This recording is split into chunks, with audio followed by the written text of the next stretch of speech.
Opo, sir, kung babasahin po natin ang mga komento sa isang balita ngayon kung saan nandyan po pala ngayong araw ang Presidente Bongbong Marcos, mainit po ang ulo ng mga taga Davao. Bakit po, konsehal? Ano pong nangyari? Alam mo kasi, yung napanood natin yung interview niya, yung kanina may interview na lumabas sa kanya kanina na sinasabi niya na parang kanila daw yung project na yon. No?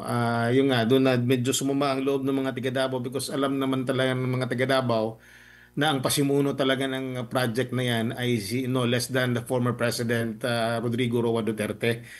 Alam nyo, matagal na yan na dream ng ating dating Pangulo, Tatay Digong, na magkaroon ng Coastal Road.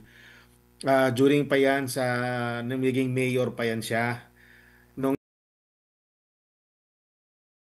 Coastal Road ay gagawin niya para guminhawa naman ang trapiko sa Davao City. So, yung Coastal Road na yan, dire-diretso hanggang sa may Arcastillo. At nalaman natin sa mga plano before, supposedly connected yan sana sa Samal Bridge. Ang problema lang, hindi nila ma-connect. So, dadaan pa ng Castillo, doon aakyat. So, ang mangyayari, kailangan natin ng tulay. Diyan na nga yung Bukana, pati yung doon sa may Santa Ana Wharf. Yung Bukana na tulay na yan, kung di ako nagkakamali, nasa media pa ako noon. Ito lang, just to set the record straight, ano? Mm-mm. Hindi naman natin tawag nito. Talaga, hindi man tayo nagsisinungaling dito. Sinasabi lang natin ang katotohanan. Para lang malaman din ng taong bayan. Kung di ako nagkakamali, 2020 ito eh. Hindi pa ako konsehal noon, nasa media pa ako noon. Napag-uusapan ito kasi ginagawa na yung Coastal Road at that time. So, ito na, kailangan ng parang i-connect yung Coastal Road doon sa Bukana area. So, if I'm not mistaken, mga around December yun or mga 2020 yun siya. Yung Chinese embassy, hindi ako Chinese embassy together with the DPWH, parang nagkaroon ng agreement, no? Parang binigyan ng grant kung nagkakamali. Grant ito eh, hindi naman ito pautang. Parang pagkaalam ko ha, correct me if I'm wrong, parang binigyan ng Chinese government, binigay yan ng Chinese government sa Davao City sa panahon ni Tatay Digong para gawin yung tulay na yan. No, kaya nga tuwang-tuwa tayo dahil sa wakas magkakaroon na tayo ng tulay diyan sa may Bukana at malaking alibyo yan no sa takbo ng trapiko sa Davao City. Ang medyo kinasasama lang ng loob natin is hindi man lang na-mention no. Ang sinasabi kasi niyang legasiya, part of the legacy is it should be part of the legacy of the former president, not of his legacy. With due respect to the president, hindi naman talaga kanya yan. No, hindi naman talaga nagkaroon lang, ginawa lang 'yan panahon ng kanyang administration maybe, but it doesn't mean that he was the one who started it. He was not the one who started the ball rolling, kung baga, so to speak. So hindi talaga siya kanya. Well, siya ang presidente ngayon, pwede niyang sabihin na sila ang nag-implement o sa panahon nila ginawa 'yan, pero to be honest to the people at alam naman siguro din niya 'yan na talagang tulong yan ng China, government ng China, sa Davao City, panahon ni Tatay Digong as president. Ang nakakapagtaka lang MJ at Admar, wala akong nakita kanina, hinahanap ko ang mga kinatawan ng Chinese Embassy kanina doon sa sinasabing inspeksyon. Kasi kung talagang binibigyan niya ng yung tawag nito weight no ang proyekto na yan, the proponents should be acknowledged no. Kasali diyan ang government ng China eh, sila nagbigay niyan eh, sila ang tumulong sa atin yan. So nagtataka kami kanina bakit wala ring kinatawan ang Chinese embassy doon. Parang bigay respeto lang sana no, doon sa tumulong. Actually, sa pagkakaalam ko talagang bigay yan ng Chinese government, pera lang China yan. Sa pagkakaalam ko ha, correct me if I'm wrong, no? So, yun ang sentimento ng mga kababayan. Hindi lang ako, marami. Kung basahin niyo yung mga comment, ang iba, masama tayo ng loob, iba mga medyo masasakit pang sinasabi nila tungkol dun sa interview, no, with the president. So yun lang akin MJ na we just like to inform the public that it was the former President Rodrigo Duterte who started that. And nabuo yan noon. Nabuo yan. I think kung di ako kakamali, ang around $60 million, no? Yung ano na yan, yung project na yan, worth ng project na yan. MJ. Opo, 3.2 billion, sir, pesos ang In pesos. In budget pesos. Oo. at ginawa at no cost to the Philippine government, grant or Exactly. gift o regalo, no, Tama ng ka China. dyan. Oh, tama 'yon. Regalo 'yon. Regalo. Opo, and not from a loan. So, walang repayment, wala ring interest, at hindi rin siya nakakadagdag sa national debt. Konsehal. Exactly. Apo. Kaya nga doon sa mamahalo natin kasi bigay 'yon sa atin, bigay sa mga tiga Davao. Okay naman ang presidente mag-ano doon, mag-inspection siya, pero naman kahit papaano, with due respect to the former president na pinakulong nila, dapat sana sabihin, actually, this is a legacy of the former president. Pero masakit siguro hindi niya masabi siguro 'yun. Siyempre politically, baka hindi niya talaga sa Bisaya pa di niya malitok, hindi niya masabi yung mga words na 'yon. Pero alam niya yan, I think the president knows that hindi sa kanya yan, kay Tatay Digong yan. At nabuo yan at napirmahan yan, agreed upon yan during the time of the incumbency of the former President Tatay Digong. And as you said nga, and na-confirm talaga, it's really a grant. Bigay yan. Kaya nga kanina, I was expecting that nandun ang mga kinatawan ng Chinese Embassy. No, but unfortunately wala talaga ako nakita. Wala ako nakitang mga members ng consular office doon. It was only a few people siguro from the side of the president, the side of the government, and from DPWH and DOTR, and siguro maraming mga ano doon. Pero wala akong nakitang tawag nito, kinatawan ng Chinese embassy. As tinanong ko yung taga DPWH, ang tinanong ko kung kailan ba talaga officially magbubukas yan, ang sabi is December 15. No, December 15. Tapos ito ata ang magbibigay alibyo ng trapiko diyan, yung dumadaan sa may Bolton Bridge at Governor Generoso Bridge sa Bangkirohan, at yung dadaan doon sa may Rojas Avenue, habang hindi pa ata makumpleto yung doon sa may Santa Ana where. But again, this is really a welcome development, no, sa tiga Davao. Opo. Kaso lang yun na nga, kay Tatay Digong ito. Opo. Konsehal, bago lang si partner Admar. Sir, kung babasahin mo po kasi yung mga komento, no, sa social media, titingnan mo rin yung analytics. To sum it all, ang comment ng tao, kung magbubulit summary tayo, rubbing salt into the wound yung nangyari, na parang may sugat na nga kasi nga ang Davao City, ang buong Davao region, mahal na mahal ang dating presidente, tapos nagpunta pa dyan ng presidente ngayon, tapos ito ang ginawa niya. Panstula daw pinapahiran ng asin yung sugat sa puso ng mga Dabawenyo. Anong masasabi mo doon, sir, sa komento? Totoo yan. Sa balita pa nga kanina, sa nanonood ako ng TV, kaya nga, sabi ko minsan ayoko na manood except sa inyo ha, may ibang balita kasi parang, ewan ko, parang minsan, hindi ko na gusto na napapanood. Anyway, kanina, wala akong choice. Gusto kong tignan ko talaga, lumabas nga sa mainstream media yung balita kanina. Lumabas nga siya, nakita ko nga doon na ang pagka-headline pa ata parang pinuntahan ng Pangulo ang balwarte ng mga Duterte. Para bang sinasabi nila na para bang napasok, no? Napasok nila. Wala naman talagang problema pumunta sa dito no? Hindi lang siguro gusto ng mga tao na makita siya, o hindi sa welcome ng mga tao dito.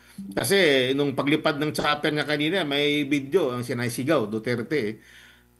Pero the point is, magbigay naman ng konting respeto. Alam mo yun, no? Taga Davao tayo, tapos ang presidente natin doon, si Tatay Digong, and siya rin ang nag-umpisa niyan. Yun lang naman ang hinihingi natin, konting respeto, lalo na sa Chinese government, no? Dahil pera nila yon binigay sa atin, sa mga tiga Davao, para matulungan tayo maalibyuhan ang trapiko natin. And yet parang lumalabas pag tinitignan mong interview, talagang parang sila talaga ang nagpasimuno niyang project na yan, legacy projects pa kumbaga. Inspection siya, walang ano yan. Hindi yan ghost. Kitang-kita yan at hindi yan substandard. Talagang napakaganda pagkagawa niyan. No? Napakaganda yung tulay na yan kasi mismo ang nag-supervise niyan is nandun, I think, nandun yung mga engineers ng Chinese government when it was constructed. Opo, Konsehal, maayong gabi, si Admar po ito. Nagabi, Naghalongkat tayo dito sa internet sa mga possible na mga tawag nito, artikulo, no? Related dito. Meron tayong nakuha. Di ko lang alam kung ito ba yung pinatutungkulan na Bukana Bridge, no? Unahin muna natin yung isang artikulo ng Philippine News Agency. Okay, kung pwede ba natin na maipakita. Ito po ay dated October 3, 2018. Okay? So, pwede ba natin na maipakita? Ang title nitong artikulo na ito, Konsehal, ay Chinese to undertake 1.5 billion pesos Davao Bridge project. Ito'y sulat ni Digna Banzon. So, 2018 pa po ito. Pero ang kanyang source dito ay ang SOCA, okay, State of the City Address ng then Mayor Sara Duterte. Basahin ko lang yung artikulo. The Chinese will help build the city's 1.5 billion pesos Davao River Bridge Bukana project, one of the big ticket projects planned by Mayor Sara Duterte. Tingin niyo po, meron pa bang ibang bridge diyan? Itong Davao River Bridge Bukana project, Konsehal?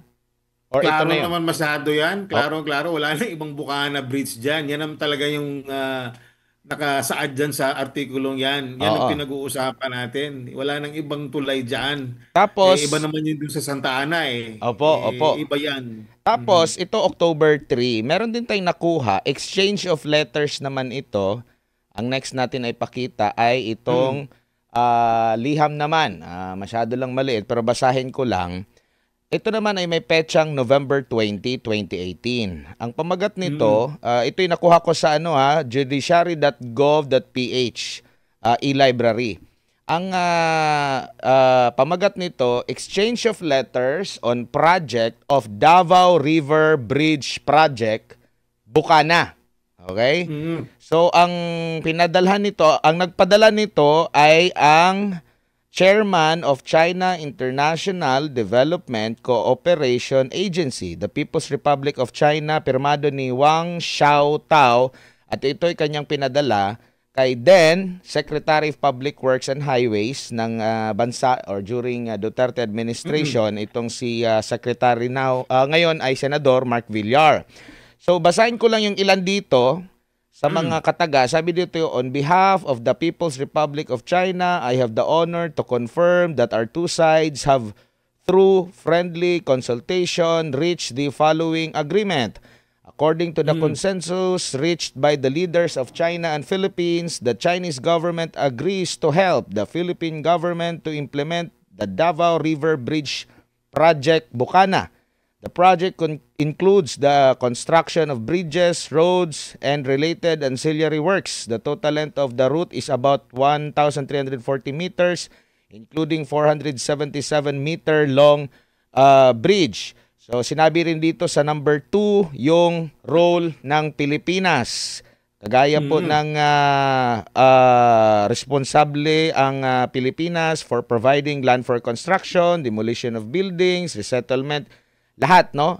Tapos, ang side naman ng Chinese contractor, yun na. Sila yung magre-review the project investment based on feasibility study report, shall bear the project's construction cost, and survey, design, construction supervision fees within the investment cap. Chinese side shall also appoint the project management, and so on and so forth. Ito po'y dated, 2018.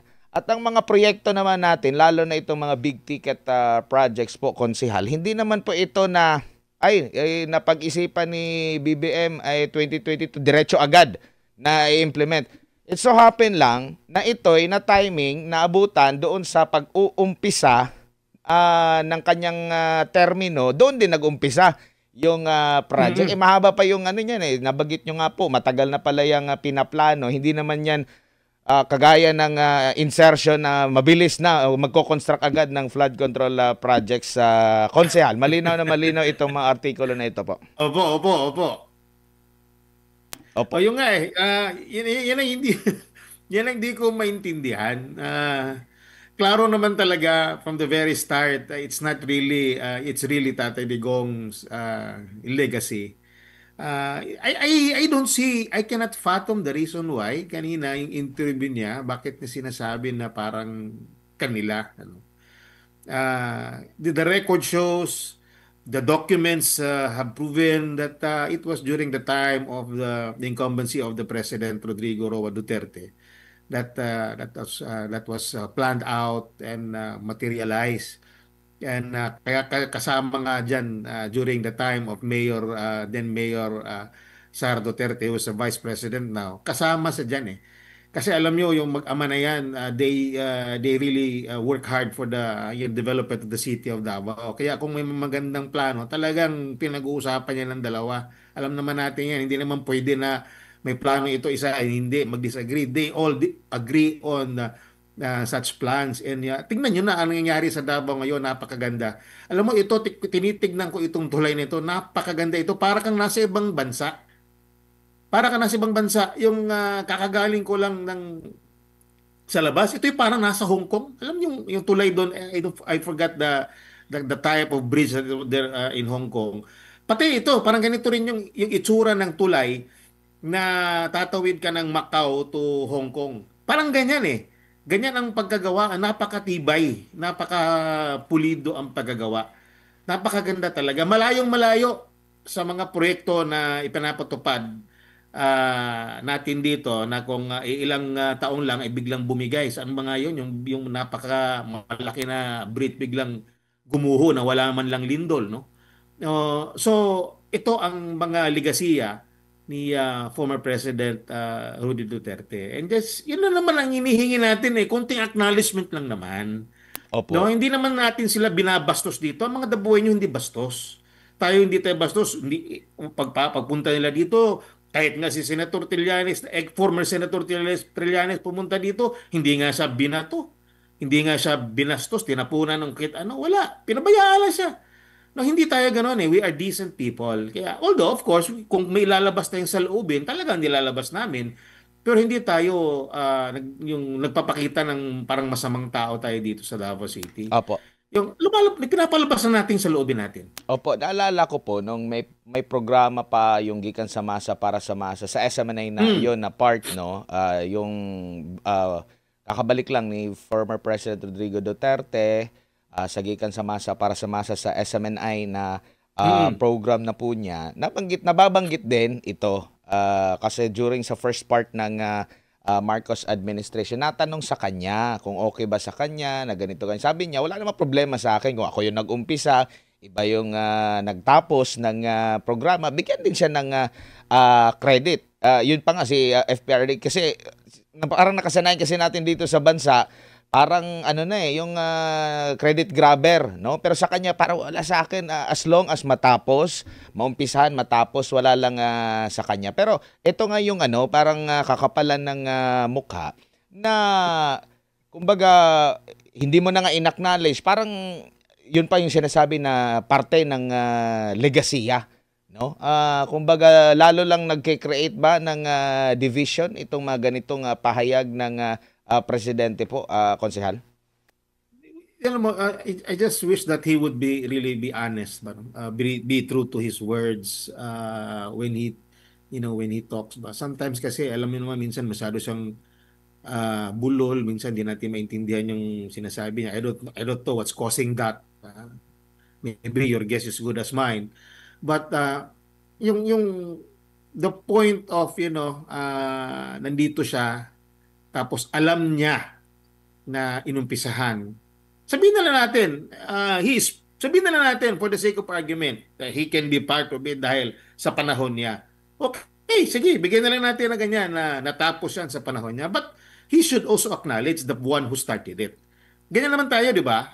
Even kami mga konsihal, like sabihin natin, ito, yung mga ginagawa natin mga ordinansa.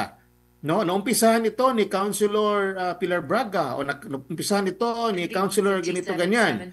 No, ina-acknowledge natin tapos tayo ang nagpatuloy at natapos natin, naipasa natin. I-acknowledge natin kasi hindi naman talaga sariling effort natin, hindi tayo naghihirap diyan sa proyekto na 'yan. So dapat lang ma-acknowledge naman niya. Yun lang naman hinihingi ng taong bayan, ng mga taga Davao eh. I-acknowledge lang naman kasi hindi naman kay tatay talaga yan na pagmamayari. It's for the city of Davao. But then again, who started it for the city, for the people to enjoy, was Tatay Digong and then Mayor Sara Opo. Duterte. Yun lang naman. That's just what we want. Wala nang iba. Meron pang dokumento dito ngayon na inilabas din sa social media po, konsehal, yung notice to proceed. Ang notice to proceed dito, naka-address ito sa ano pa ito consultancy pa to, Consortium of CC Highway Consultants. Notice to proceed para sa kanila.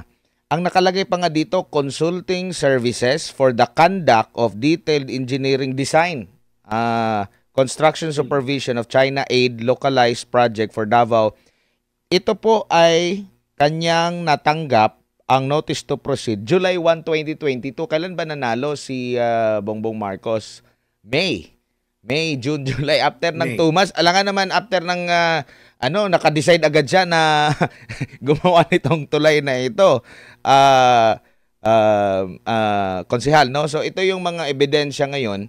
At tanong ko lang po, marami pa bang mga kagayang project na ganito dyan sa Davao? Kasi naririnig ko rin na meron ding hindi na pinunduhan ng national government kahit may counterpart mula sa foreign aid. Bakit hindi niya yun ipinagpatuloy din ng presidente ng Pilipinas ngayon? Meron talagang, and actually, during my first term, during my first term as a city councilor, yung nanalo yung unity team, nagpasa kaagad ako ng resolution urging the national government. I personally addressed that resolution, the council. Although ako wala ang nagpasa ng resolution, ako ang proponent ng resolution, but the whole council approved it. It was addressed to the president, asking the president to give assistance sa ating tinatawag na waste to energy project. Ito yung waste to energy project, panahon pa to ni Tatay Digong at sinundan na naging mayor pa si Tatay Digong hanggang naging mayor din si Vice President Sara Duterte sa Davao City. So matagal na proseso itong waste to energy. So ano ang meron dito? Binigyan tayo ng grant ng Japanese government ng 3.5 billion pesos kung ako nagkakamali, kalahati. The cost of the project is around 7 billion. So nagbigay sila ng, at that time was 2.5 lang I think Well, nevertheless, it was really 50% of the cost of the project was a grant from the Japanese government. Bigay yon. So okay na yon, agreed na yon, nakakuha na tayo ng lupa dito sa Davao City sa Biao Eskwela. We complied with all the reglementary requirements and everything. Napasa na comply na natin yon. So we are just waiting for the project to be implemented. As a matter of fact, pumunta pa kami ng Japan to take a look at their facilities there to make sure that it is safe for the Boveños, and it is really indeed safe for the Boveños. No, although some group will argue with that, but the point is, nakita doon, it was proven that it is a safe and sound technology. Well, yun nga. Yun na sana, hiningi natin, nagpasa tayo ng resolution, and medyo positibo naman kasi bago lang yun After nanalo yun sila sila VP Inday, Sara, and BBM. So yun, positive, ganyan, parang pinorward na, minimonitor kasi namin yung updates nun. So okay naman ang takbo, parang papunta sa tulong. Nung the later part of the first year, doon na medyo nagkakaiba yung takbo ng politika. Bigla lang namin nalaman na by the end of the 2023, I think, end of 2023, kung ako magkakamali, biglang hininto, in-stop yung parang set aside lang yung project without any reason at all. Ang DNR mismo ang naglabas ng tawag nito ng memo or information or whatever is that. Basta nalaman namin na talagang hindi na nila itutuloy ang project na yan. So nadismaya kami. Nadismaya ang taga Davao because of politics. Parang nahinto yung ano na yan, yung project niya. Masakit din sa amin because kalahati nun is bigyan na ng Japanese government. Pero hindi tayo natinag, no? Hindi tayo nawala ng pag-asa. Ginawa natin ang paraan, nag-usap-usap uli kami ang mga konsehal together with our leaders, together with the mayor and the vice mayor. Nag-usap uli kami. And then we nag-open up din uli ang Japanese government at nagsabi sa amin na kung ano ba, interesado pa ba kayo sa proyekto? At sinabi naman namin, oo naman, kailangan ng syudad dyan at meron kasi tayong pinirmahang memorandum of agreement between the Japanese government and Davao City. So, ang ginawa namin is nag-file uli ako ng resolution telling the Japanese government that the city of Davao is still interested with the waste to energy project. So kaya yon, yung waste to energy natin ngayon, ang Japanese government magkakandak uli sila ng feasibility study and I think they are going to help us. Parang ang mangyayari nila, parang sila na lang ata sila ang gagawa, sila ang gagastos, parang build, operate, transfer, partnership, parang gano'n. No? Ang detalye nito, ang full details nito is with the attorney Dwight Domingo. Kasi siya yung parang head ngayon ng waste to energy. So yan yon. So tinatanong ng tao, ano yung waste to energy na yan? Ito yung